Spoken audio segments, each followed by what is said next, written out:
کی وہ طہارت بھی ہے. کیا ہے؟ طہارت. اب طہارت کی جو ہے نا وہ دو قسمیں ہیں. ٹھیک ہے، طہارت کی دو قسمیں ہیں، یہ یاد رکھیے گا. ایک تو طہارت کی قسم وضو ہے اور دوسری غسل ہے. کیا ہے؟ وضو اور غسل. اگر بندے کا غسل نہیں ہوگا تو اس کی نماز نہیں ہوگی. اگر وضو نہیں ہوگا تب بھی اس کی نماز نہیں ہوگی. یہ یاد رکھیے گا. صحیح ہے نا؟ اب جو ہم وضو کرتے ہیں نا، یہ وضو قرآن مجید فرقان حمید سے اس کے فرائض ثابت ہیں یا نہیں، سوال یہ پیدا ہوتا ہے نا. جو ہم وضو نماز سے پہلے کرتے ہیں نا، سوال یہ پیدا ہوتا ہے کہ کیا قرآن مجید فرقان حمید سے یہ وضو کے فرائض جو ہیں وہ ثابت ہیں یا نہیں. تو قرآن مجید فرقان حمید میں اللہ رب العالمین جل وعلا نے ارشاد فرمایا، یا ایھا الذین آمنوا، اے ایمان والو، اذا قمتم الی الصلاۃ، اذا قمتم الی الصلاۃ. اذا کے معنی ہے جب، قمتم کے معنی ہے جب تم کھڑے ہو، یعنی نماز کا ارادہ کرو، نماز پڑھنے کے لیے کھڑے ہو. سمجھ گئے آپ؟ الی الصلاۃ، نماز کے لیے. تو پہلا کام کیا کرنا ہے؟ فاغسلوا وجوہکم. غسل کے معنی ہے دھونا نا. غسل کے معنی کیا ہے؟ اونچی آواز سے دھونا. دھونے کی تعریف کیا ہے؟ دھونے کی بھی تعریف ہے. آپ کہیں گے کہ دھونے کی تعریف کیا ہوگی؟ دھونے کی تعریف یہ ہے کہ ہر عضو پر، ہر عضو پر دو دو قطرے پانی کے بہہ جائیں. ہر عضو پر دو دو قطرے پانی کے کیا ہو جائیں؟ بہہ جائیں. اس کو دھونا کہا جاتا ہے. کیا کہا جاتا ہے؟ دھونا. غسل کہا جاتا ہے اس کو، دھونا. تو اللہ رب العالمین نے فرمایا کہ جب تم نماز کا ارادہ کرو، نماز کے لیے کھڑے ہو، تو پہلے اپنے چہروں کو دھو لو. فاغسلوا وجوہکم. اب چہرے کی جو تعریف ہے وہ کیا ہے؟ جہاں سے عادتاً بال جمتے ہیں نا، یہاں سے لے کر ٹھوڑی کے نیچے تک، اور ایک کان کی لو سے لے کر دوسرے کان کی لو تک. یہ یاد رکھیے گا، یہ چہرہ ہے پورا. اب چہرے میں آپ کی آنکھیں بھی آ رہی ہیں، آپ کے ہونٹ بھی اس میں شامل ہیں، اور داڑھی کے بال بھی اس میں شامل ہیں.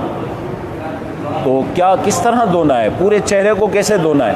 ہر چہرے کے عضو پر دو دو قطرے پانی کے بہہ جائیں. یہ یاد رکھیے گا تعریف. شرعاً یہ تعریف ہے اس کی. اگر آپ کی داڑھی گھنی ہے تو صرف بالوں کا دھل جانا صحیح ہے. بالوں کی کھال کا دھلنا یہ ضروری نہیں ہے. یہ یاد رکھیے گا. ٹھیک ہے نا؟ داڑھی اگر گھنی ہے، ذرا بھری ہوئی ہے، اور اگر آپ کی داڑھی بالکل نہیں ہے یا معمولی ہے، تو پھر کھال تک، یعنی اس کی جڑ تک دھونا آپ نے کیا ہے؟ ضروری ہے. یہ یاد رکھیے گا. تو یہ دھونے کی تعریف آ گئی. اس میں آپ کی آنکھیں آ گئی. آنکھوں کے اندر کا دھونا ضروری نہیں ہے. آنکھوں کا یہ جو اوپری حصہ ہے نا، اس کا دھلنا ضروری ہے. اس میں آنکھوں کی سائڈیں ہیں، اس پر غور کریں. جو پلک کے بال ہیں آنکھوں پر، صبح جب اٹھتے ہیں تو اس پر جرم چپکا ہوا ہوتا ہے ویسا ہو کر. اس کو بھی چھڑانا ضروری ہوگا. اگر آپ نے اس کو نہیں چھڑایا تو آپ کا وضو، چہرہ نہیں دھلے گا. یاد رکھیے گا، یہ چونکہ دھلنے سے رہ جائے گا. تو یہ تمام احتیاطیں آپ نے کرنی ہیں. ہونٹ، سردی میں زیادہ ٹھنڈا پانی ہوتا ہے نا، تو کیا ہوتا ہے کہ بسا اوقات بندہ جو ہے وہ اپنے ہونٹوں کو بھینچ لیتا ہے.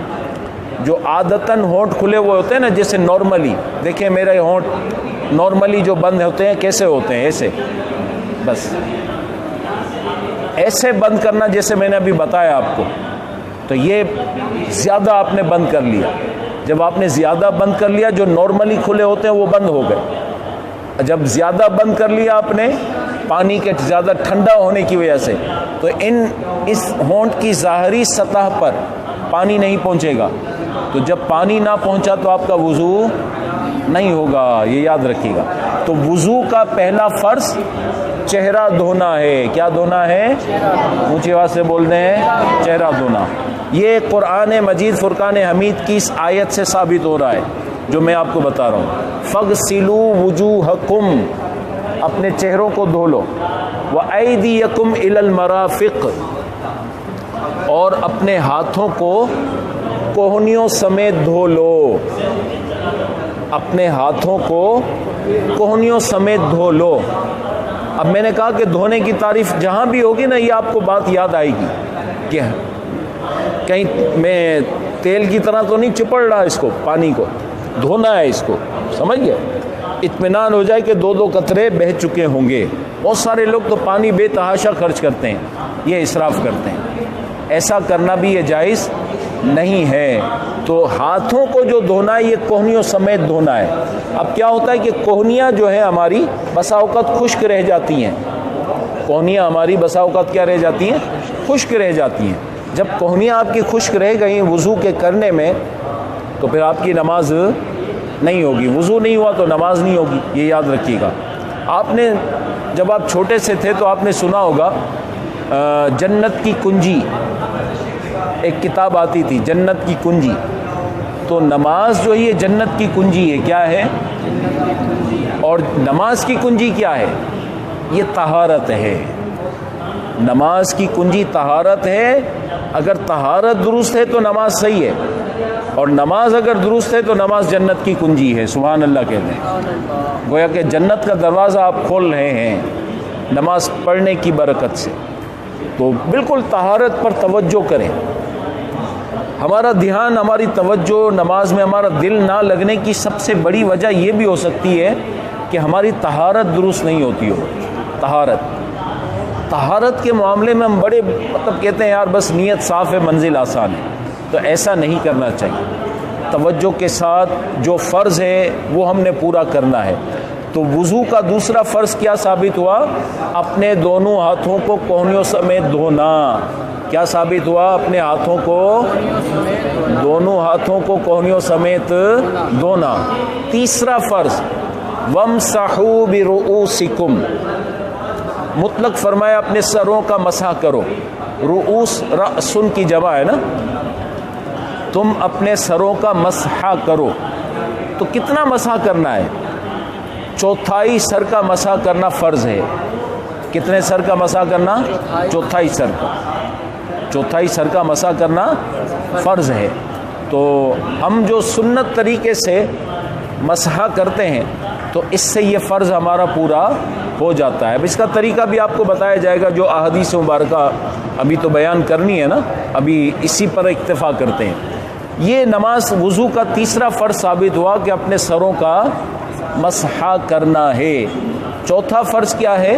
وَأَرْجُلَكُمْ إِلَى الْكَعْبَيْنِ، اور اپنے دونوں پاؤں کو ٹخنوں سمیت دھونا ہے۔ ٹخنے کہاں ہیں؟ دیکھیں یہاں ہیں، یہ ٹخنے آپ سب کے ٹخنے ہیں نا، یہاں گھٹنے تو نہیں ہے نا یہاں پر، صحیح ہے نا؟ گھٹنے کہاں ہوتے ہیں؟ یہاں ہوتے ہیں یا یہاں ہوتے ہیں؟ کس کو پتہ ہے؟ یہاں ہوتے ہیں نا، اوپر تو نہیں ہوتے۔ اچھا ٹخنے کہاں ہوتے ہیں؟ ٹخنے کہاں ہوتے ہیں؟ یہاں ہوتے ہیں نا، ٹھیک ہے۔ تو ٹخنے اور گھٹنے میں فرق رکھنا ہے، نہیں کہ آپ گھٹنا سمجھے کہ گھٹنے تک دھونا ہے، ایسا نہیں ہے۔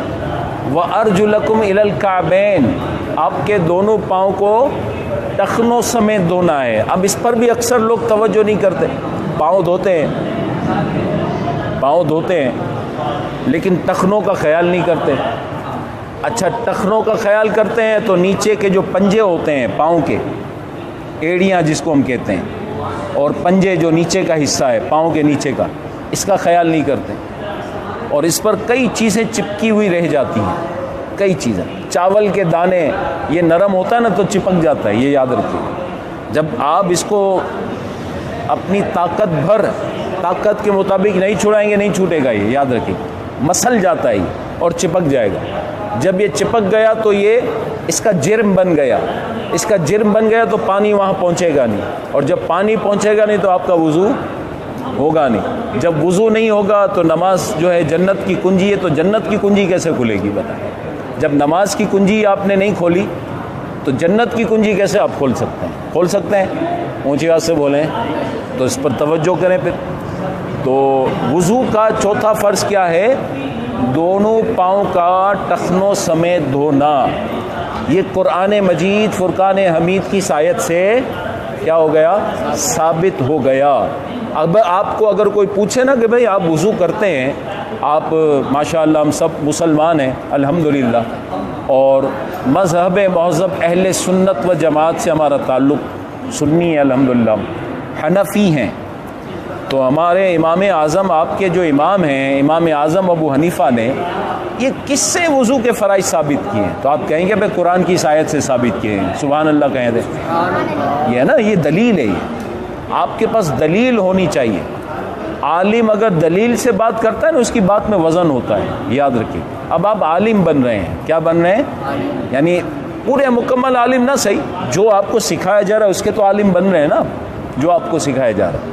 تو اب اس پر احادیث بھی آئیں گی کہ بھئی احناف کے نزدیک ان احادیث سے کیسے وضو کرنا ثابت ہے، طریقہ کیا ہے، یہ انشاءاللہ العزیز کل کی نشست میں ہم انشاءاللہ سماعت کریں گے۔ اتنا آج یاد رکھیں کہ وضو کے فرائض قرآن مجید فرقان حمید کی اس آیت سے ثابت ہیں، اور وضو کے 4 فرائض ہیں۔ کتنے فرائض ہیں؟ 4۔ اونچی آواز سے بولیں، 4۔ چہرہ دھونا، دونوں پاؤں دونوں ہاتھوں کو کونیوں سمیت دھونا، سر کا مسح کرنا، اور دونوں پاؤں کو گھٹنوں سمیت تو نہیں نا، ٹخنوں سمیت دھونا ہے۔ کہاں تک دھونا ہے؟ ہاں، اگر گھٹنوں سمیت لے کر بیٹھیں گے تو آپ کی والدہ بھی کہیں گی، امی بھی کہیں گی، اور ابا بھی کہیں گے بھائی یہ کہاں سے تو سیکھ کر آ گیا ہے، کوئی نئی بات سیکھ کر آ گیا ہے، تو ویسا ہی پانی نہیں آ رہا، سارا پانی تو ضائع کیا جا رہا ہے۔ تو ایسا نہیں کرنا ہے ہم نے، اور بلکہ جو طریقہ بتایا گیا اس کے مطابق کرنا ہے۔ صحیح ہے؟ اللہ تعالیٰ عمل کی توفیق عطا فرمائے۔ کوئی بات پوچھنی ہو تو پوچھ سکتے ہیں آپ۔ صحیح ہے؟ یاد کیجئے گا اس کو، انشاءاللہ کل آپ کو پوچھا جائے گا۔ احادیث تو میں لکھ کر لایا تھا، لیکن اب اتنا وقت نہیں ہے، وقت میرے 15 منٹ پورے ہو چکے ہیں۔ اللہ رب العالمین عمل کی توفیق عطا فرمائے، آمین۔